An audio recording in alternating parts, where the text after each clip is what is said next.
யாம் காணும் மொழிகளிலே தமிழ் மொழி போல் இனிதானது எங்கும் இல்லை. தமிழ் எங்கள் உயிருக்கு நேர். தமிழன் என்று சொல்லடா, தலை நிமிர்ந்து நில்லடா. சாகும் போதும் தமிழ் படித்து சாக வேண்டும். என் சாம்பலும் தமிழ் மணந்து வேக வேண்டும்.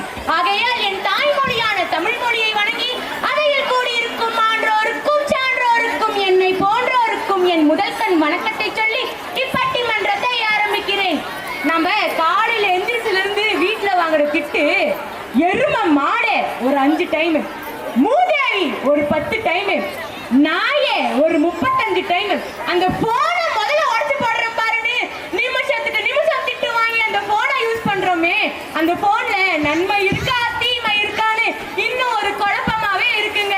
நம் மருதப்பள்ளி சார்பாக மாணவ மாணவிகள் 2 அணிகளாக பிரிந்து கொண்டு மொபைல் போனின் நன்மையை பத்தியும் தீமையை பத்தியும் பேச இருக்கிறார்கள். மொபைல் போனின் நன்மையை பத்தி பேச அப்சா, சாய், லினிஷா ஆகியோரும், மொபைல் போனின் தீமையை பத்தி பேச சமிக்ஷா, கிரி, ரோஷினி ஆகியோரும் உள்ளனர். முதலில் மொபைல் போனின் நன்மையை பத்தி பேச வருகிறார் அப்சா.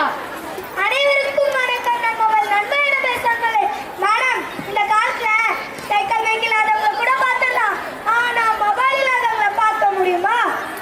முடியாதுமா. இந்த கூட்டத்துல யாராவது மொபைல் இல்லாம இருக்கீங்களா? பாருங்க, எல்லோரிடமும் மொபைல் இருக்கு. ஏன் சார் கிட்ட இருக்கு, பிரின்சிபல் சார் கிட்ட இருக்கு, இன்சார்ஜ் கிட்ட இருக்கு, ஸ்டாஃப் கிட்ட இருக்கு, ஏன் பேரண்ட்ஸ் கிட்ட கூட இருக்கு. ஏன் நான் கூட வச்சிருக்கேனே. நீங்களாம் கேளுங்க மேடம். பட்டிமன்றத்துக்கு தீர்ப்பு சொல்ல வேண்டாம், நடுவர் நீங்க.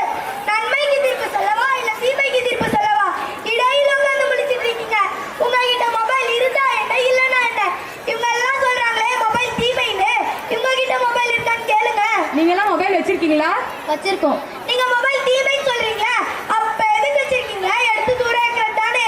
எமர்ஜென்சி டைமுக்கு மட்டும் வச்சிருக்கோம். எமர்ஜென்சி டைம்ல மட்டும் கால் பண்றோம், அதுலயும் ஒரு நன்மை இருக்குல்ல. எக்ஸாம்பிளுக்கு எமர்ஜென்சி அமௌண்ட் வேணும்னா போன் ஓபன் பண்ணா போதும், PhonePe, GPay, Paytm use பண்ணி அமௌண்ட் ட்ரான்ஸ்ஃபர் பண்ணலாம். அது மட்டும் இல்லாம டிஜிலாக்கர் ஆப் மூலம் நம்மளுடைய Aadhaar, PAN, ration card, passbook, TN certificate எல்லாம் சேவ் பண்ணி வைக்கலாம். நம்மளுக்கு வழி தெரியாத போது யாருடைய வழி கேட்கணும்னு அவசியம் இல்லை, மொபைல் இருந்தா போதும். மொபைல்ல கூகுள் மேப் போட்டு நாமளே கரெக்டா வழி தேடி போகலாம்ல. அது மட்டும் இல்லாம புக்கை தேடி லைப்ரரி அலைய தேவையில்ல, மொபைல்ல டவுன்லோட் பண்ணி படிச்சிடலாம். அதனால மொபைல் நன்மை என்று சொல்லி இத்துடன் என்னுரை முடித்துக் கொள்கிறேன். நன்றி, வணக்கம். நீ சொன்னது ரொம்ப நல்லா இருந்துச்சுமா. வழி தேடி நம்ம யாருக்கிட்டையும் அலைய தேவையில்ல போல இருக்கு. கையில போன் இருந்தா போதும். உலகத்தையே சுருக்கி நம்ம கைக்குள்ள கொடுத்துருச்சு இந்த கூகுள் மேப். பட்டி முதல் பட்டணம் வரை எங்க வேணா போலாம். நீ சொல்றத பார்த்தா பர்ஸை எடுத்துட்டு போகணும்னு அவசியம் கூட இல்ல. மொபைல் இருந்தா போதும். ஒருத்தர்கிட்ட இருந்து இன்னொருத்தருக்கு ஈஸியா பணம் டிரான்ஸ்பர் பண்ணிடலாம். திருட்டு பயமும் இல்ல. அடுத்ததாக மொபைல் போனின் தீமையை பத்தி பேச வருகிறார் சமிக்ஷா. அனைவருக்கும் வணக்கம். நான் மொபைல் போன் தீமை என்று பேச வந்துள்ளேன். நான் எல்லார் கையிலும் மொபைல் இருக்கிறத நான் நல்லதுன்னு சொல்ல முடியுமா? எதற்கு மேடம் மொபைல் யூஸ் பண்றாங்க? பேசுறதுக்கு தானம்மா. பேச மட்டுமா செய்யறாங்க? சேட் பண்றாங்க, செல்ஃபி எடுக்கிறாங்க. அப்பப்பா தாங்க முடியல. ஒரே ஃபேஸ்புக் தான், வாட்ஸ்அப் தான், இன்ஸ்டா தான். நம்மளோட உலகமே கெட்டு போச்சு மேடம். நீங்க சொல்றது பார்த்தா நீங்க மொபைல் யூஸ் பண்ணாத மாதிரில இருக்கு. நான் யூஸ் பண்ணலன்னு சொல்லல. செல்போன் கண்டுபிடிச்சதே பேசுறதுக்கு தானே. ஆனா செல்போன் நம்மளையே உண்மையாக்கிடுச்சு. நம்மளையே உண்மையாக்கின மொபைல் போன் நமக்கு தேவையா? இப்பெல்லாம் யார் நடுவரி முகம் பார்த்து பேசுறாங்க? முதல்ல வீடு தேடி வந்து பத்திரிக்கை வைப்பாங்க. இப்பெல்லாம் யாரு வீடு தேடி வந்து பத்திரிக்கை வைக்கிறாங்க? எல்லாம் வாட்ஸ்அப்ல ஃபேமிலி குரூப் ஆரம்பிக்கிறாங்க, அதுலயே பத்திரிக்கை சென்ட் பண்ணிடுறாங்க. வாழ்த்து கூட அதுல ஷேர் பண்ணிடுறாங்க. இதுக்கு ஏன் ஸ்மார்ட் போன் பேர் இருக்கு தெரியுமா? ஸ்மார்ட்டா தப்பு பண்ண வைக்கும், அதனாலதான் ஸ்மார்ட் போன். ரொம்ப ஸ்மார்ட்டா இருக்கா நீங்க. நீங்க எப்படி தப்பு பண்ணலாம்னு கற்றுக்கொள்ள நிறைய ஆப் இருக்கு. இதெல்லாம் ஆப் இல்ல, மொபைல் உங்களுக்கு வைக்கிற ஆப்பு. நம்ம தோழி அப்சா சொன்னாங்க, கூகுள் மேப் இருந்தா யாருக்கிட்டையும் வலிக்க தேவையில்லைன்னு. இது கோமாளி படத்துல எம்எல்ஏ வீட்டுக்கு போக சொன்னா அதுக்கு வந்து ரிப்பேர் சொன்னாங்களே, அந்த மாதிரியா? அதனால மொபைல் போன் தீமை என்று சொல்லி என் உரையை முடித்துக் கொள்கிறேன். நன்றி, வணக்கம். நீங்க சொல்றீங்களே மொபைல் போன் தீமைன்னு. மொபைல் இருந்தா தாங்க ஆப் பார்ட்டியை கூட வீழ்த்தியாக்க முடியும். அதனாலதான் பல பசங்களோட வாழ்க்கை வீணா போச்சு. வாழ்க்கைனாலும் வாட்ஸ்அப்னாலும் அவங்க பாக்குறது நம்ம ஸ்டேட்டஸை மட்டும்தாங்க. இப்பெல்லாம் யாருங்க முகம் பார்த்து பேசுறா? இந்த போன் வந்ததும் போதும், எல்லாம் இதுலயே அடங்கிடுச்சு. அடுத்ததாக மொபைல் போனின் நன்மையை பத்தி பேச வருகிறார் சாய். அனைவருக்கும் வணக்கம். நான் மொபைல் போன் யூஸ் பண்ணுவதன் நன்மையை பேச வந்துள்ளேன். எதற்கு நடுவர்களே வாட்ஸ்அப், ஃபேஸ்புக் யூஸ் பண்றோம்? நாட்டு நடப்பை தெரிஞ்சுக்கத்தானே. அதில் எவ்வளவு செய்தி வருதுன்னு தெரியுமா நடுவர்களே? இப்பெல்லாம் யார் நடுவர்களே நியூஸ் பேப்பர் வாங்குறாங்க? எல்லாமே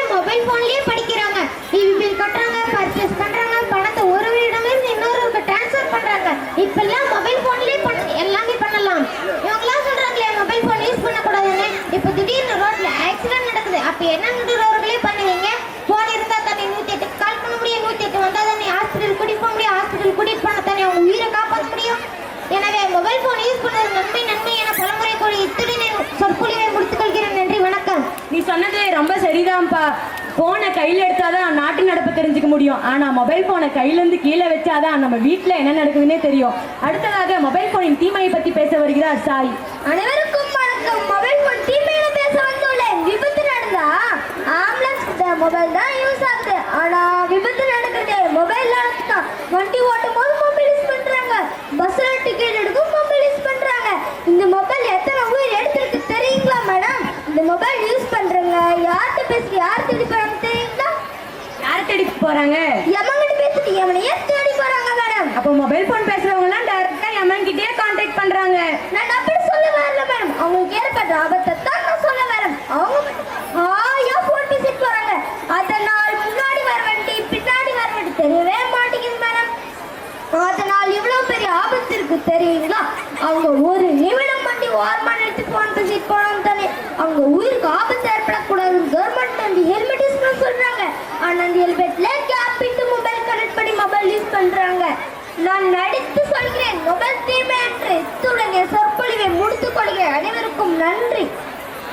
நம்ம கிரி நண்பர் சொன்னாங்க மொபைல் போனால தான் ஆக்சிடென்ட் நடக்குதுன்னு. ஆனா நிறைய பேர் லைசன்ஸ் இல்லாம நம்மள மாதிரி சின்ன பசங்க வண்டி ஓடுறதுனாலயே நிறைய ஆக்சிடென்ட் நடக்குது. நீங்க உடனே மொபைல் போனால தான் ஆக்சிடென்ட் நடக்குதுன்னு சொல்ல முடியாது இல்லையா? நீங்க சொன்னது மட்டும் சரியா? ஆப்ல ஃபுட் ஆர்டர் பண்ண வீடு தேடி வரும்னு சொன்னீங்க. பச்சை குழந்தைக்கு பால் மட்டும் தான் தரணும், பிரியாணி தரக்கூடாது. பெத்தவங்களுக்கு தான் தெரியும். அந்த மொபைல் இருக்கிற ஆப்புக்கு தெரியுமா? இது என்ன விவாத மேடையா இல்ல பட்டிமன்றையா? சரி, உங்க ரெண்டு பேர்த்துக்கிட்டே ஒரு கேள்வி கேட்கறேன். நீ மொபைல் அடிச்சா போன் எடுத்து என்னப்பா சொல்லுவ? ஹலோ. நீ என்னப்பா சொல்லுவ? வணக்கம். நம்ம மட்டும் இல்லைங்க, தமிழ்நாட்டுல முக்காவாசி பேர் போன் எடுத்து ஹலோன்னு தான் சொல்றோம். அது ஏன் சொல்றோம், எதுக்கு சொல்றோம்னு சத்தியமா இன்ன வரைக்கும் யாருக்குமே தெரியாதுங்க. இந்த போனை கண்டுபிடிச்சாரு இல்லையா அலெக்சாண்டர் கிரஹாம் பெல், அவருக்கு அன்னைக்கு சோதனையா இருந்த அவருடைய மனைவி பேரை அவருடைய சோதனைக்காக போனை எடுத்து ஹலோன்னு சொன்னாராம். அதை தெரியாம இத்தனை வருஷமா அடுத்தவங்க மனைவி பெரியாங்க நம்ம சொல்லிட்டு இருக்கோம் போன் எடுத்து. What bro, it's very wrong bro. அடுத்ததாக மொபைல் போனின் நன்மையை பத்தி பேச வருகிறார் சமீக்ஷா. அனைவருக்கும் வணக்கம். நான் மொபைல் நன்மை என பேச வந்துள்ளேன். வாழ்க்கையில சந்தோஷமா வாழணும்னா எதையும் பார்க்க கூடாது, எதையும் கேட்க கூடாது, எதையும் பேசக்கூடாதுன்னு நாம உண்டு நம்ம மொபைல் உண்டு கம்முன்னு இருக்கணும். மேடம், இந்த மொபைல் யாருக்கு அதிகமா யூஸ் ஆகுது தெரியுமா நடுவர்களே? பிள்ளைகளை பெற்றெடுத்து நம்ம அம்மாவுக்கு தான் மேடம். ஒரு குழந்தைய சாப்பிட வைக்க எவ்வளவு கஷ்டப்படுறாங்க. இப்ப எல்லாம் சாப்பிட வைக்க குழந்தைகளுக்கு மொபைல் கொடுத்தா போதும். எந்த குழந்தையா இருந்தாலும் சாப்பிடாம இருக்குமா? முன்னாடி பொம்மைய வச்சுதான் விளையாடுவாங்க, இப்ப மொபைல் வச்சுதான் விளையாடுறாங்க. புது புது கேம்லாம் வருது, அது குழந்தைகளுக்கு புத்துணர்ச்சியை தருது. மொபைல் தான் குழந்தைகளை சந்தோஷமாக வைக்கும். இந்த மொபைல் நம்மளுடைய லைஃப்ல ரொம்ப சந்தோஷத்தை கொடுக்கும். ஊர்ல சொந்தக்காரங்க இருக்காங்கன்னு ஃபீல் பண்ணவே தப்பில்ல. மொபைலை எடு, ஆன் பண்ணி வீடியோ கால் பண்ணி பேசிட்டு போயிட்டே இருக்கலாம். இப்ப நீங்களா லீவ்ல ஊருக்கு போறீங்க, உங்க பாட்டி சொல்றாங்க அப்பெல்லாம் நான் சரோஜா தேவி மாதிரி இருப்பேன். ஆனா நம்மளுக்குலாம் தெரியுமா அவங்க சரோஜா தேவி இருந்தாங்களா இல்ல வேற யாராவது மாதிரி இருந்தாங்களா? ஆனா இப்போ மொபைல்ல போட்டோ எடுத்து எந்த தலைமுறை வரையும் நான் இப்படிதான் இருந்தேன்னு காட்டலாம்.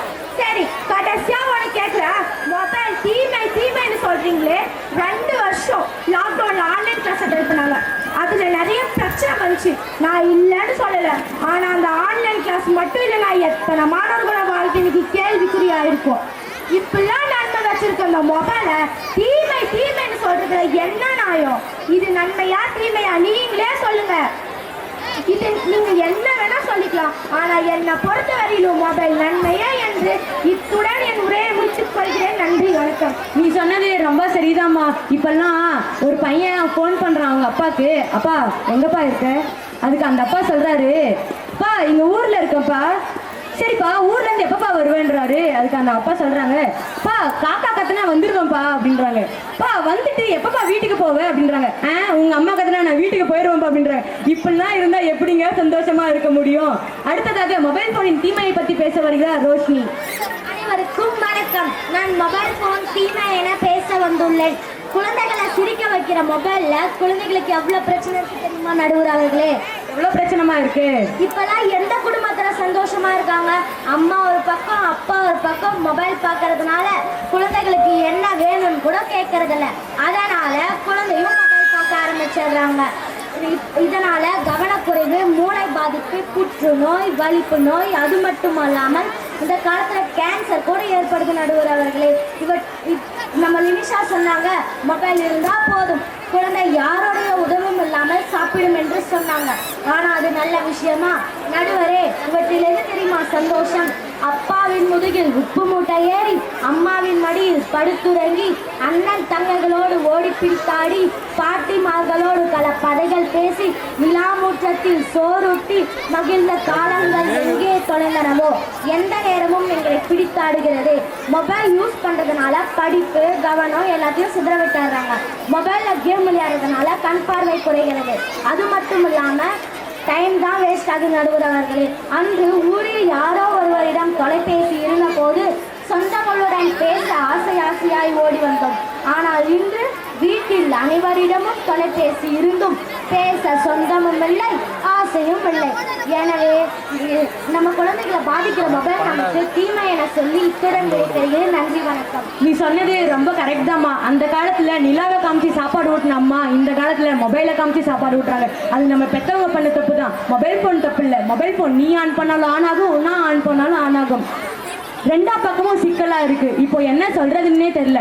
செல் அப்படின்ற சொல்லுக்கு ஆங்கிலத்துல சிறை அப்படின்னு அர்த்தம். அதாவது அது உன்னை ஒடுக்கி ஓரத்தில் உட்கார வைத்து விடும்.